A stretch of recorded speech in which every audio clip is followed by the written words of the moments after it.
అన్నయ్య చాలా ఇయర్స్ తర్వాత అయితే మా అన్నయ్య వాళ్ళ ఇంటికి వెళ్ళాను.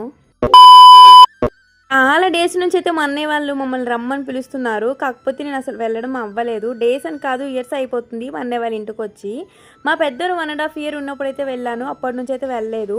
రోజు ఫోన్ చేసిన ప్రతిసారి, వైజాగ్ వచ్చిన ప్రతిసారి రామ్మ రామ్మ అని అయితే పిలుస్తున్నారు. ఈరోజు సడన్ సర్ప్రైజ్ ఇద్దామని అయితే ప్లాన్ వేసుకున్నాం, కానీ అట్టర్ ఫ్లాప్ అయిపోయింది. ఎందుకంటే మా అమ్మ నోరు అస్సలు ఆగదు. వాళ్ళ సిస్టర్ చెప్పేసింది, వాళ్ళ సిస్టర్ మా బ్రదర్కి చెప్పేశారనమాట. ఫైనల్లీ ట్రైన్ జర్నీ అయితే మంచిగా చేసేస్తున్నాం. ఎక్కడున్నా మా చెల్లి అయితే మాకు తినిపించాల్సిందే, లేకపోతే ఆగమాగం చేస్తాము. అందుకే ఫైనల్ అయితే దగ్గరికి అయితే వచ్చేసాము. అన్నయ్యకి అయితే కాల్ చేసాం రమ్మని. ఫస్ట్ మా అన్నయ్యని చూడగానే నా రియాక్షన్ చూసేయండి మీరే. అన్నయ్య సొంత అన్నయ్యలు ఉన్నా ఎంత కేరింగ్ ఎలా చూసుకుంటారో లేదు తెలియదు, కానీ మమ్మల్ని అయితే మా అన్నయ్యలు అంతా బాగా చూసుకుంటారు.